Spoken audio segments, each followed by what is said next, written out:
Hey guys, welcome to another video and thanks for clicking on this one. So in this video I want to share something that I came across and I think it can benefit people in different ways depending on how you want to use this information, whether it's in regards to investing or saving or just tucking your money away, depending on how you go about it.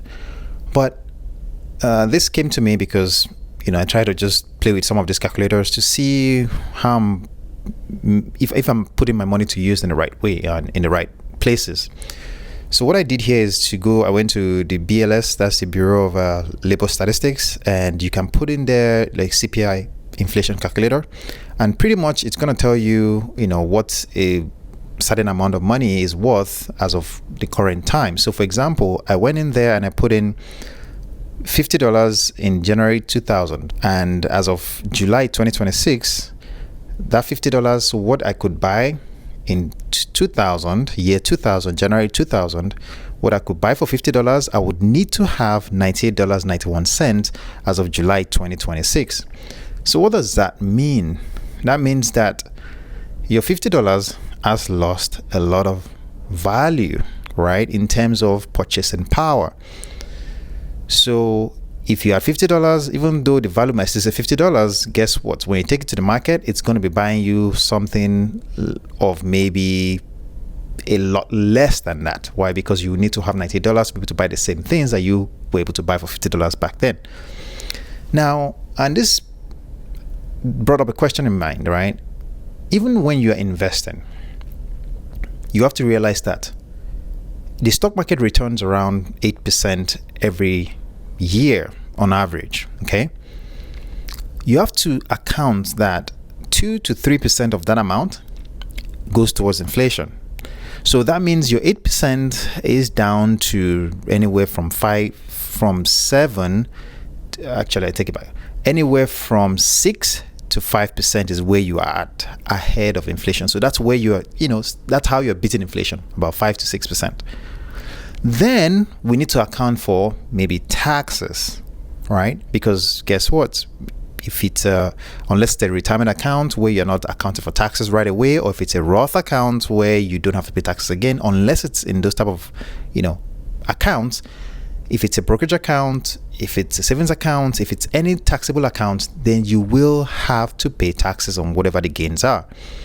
And that begs the question: if you are putting your money in a savings account and this money has been sitting there for 1 year, 2 years, 3 years, maybe even longer, the question is, yes, your $10,000 in savings account or your $5,000 in savings account, even though the value may still say $10,000, do you really have the purchasing power of a $10,000 item that when you initially made that savings at the time, do you still have it as of the current time?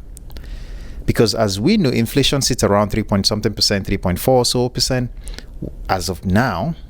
The goal of the Fed is hopefully to bring this down to 2%, but as we know, that has not been the case. It's in fact probably going higher. And if your money sits in a savings account, then that means that your money is losing value every single month, and you are comfortable with that. And this is the invisible enemy that we all deal with, and we fail to account for it because we think that, oh yeah, I still have my 10,000, I still have my 5,000, I still have my 20,000, right? But in reality, we are losing money to inflation. And let me just make this clear to you, right? Let's put in $10,000 as of January 2026. Okay, I put in 10,000 here, January 2026. And let me go to 2026 and to July 2026. Okay, so I'm going to make this 10,000. Okay, so $10,000 as of January 2026 has the same buying power as 10,266. So that means you would need, if you started a savings account with $10,000, you would need to be making more than 266 between January and July. You should have made more than 266 to actually retain your purchasing power of that 10,000 that you started with. So that means if you are really thinking about this, what is your actual purchasing power? That is the question we should be asking ourselves. And that is why you have to be investing.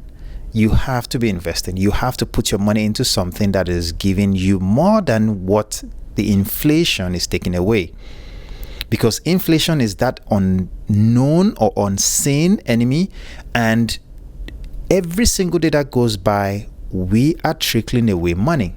We are losing money, especially if that money is sitting in a savings account. Now, a step up above a savings account is a high yield savings account or a money market account that pays you good interest. A step up above that would, of course, be to invest in bonds, stock market, and the likes, right? But you have to always make sure that your money is in a place where you are fighting or at least beating the unseen enemy. And that is the key thing that I want to put to you, or at least share with you in this video, because at the end of the day, your effort, your savings will only work if it can sustain you at the current time. If it can sustain you at the current time, that is when you've really done well. If whatever you've saved cannot sustain you at the current time that you're in, then there's a problem. You never have enough money. Anyway, if you found value in this one, please don't forget to drop a like on the video. I'd love to see you in a future one.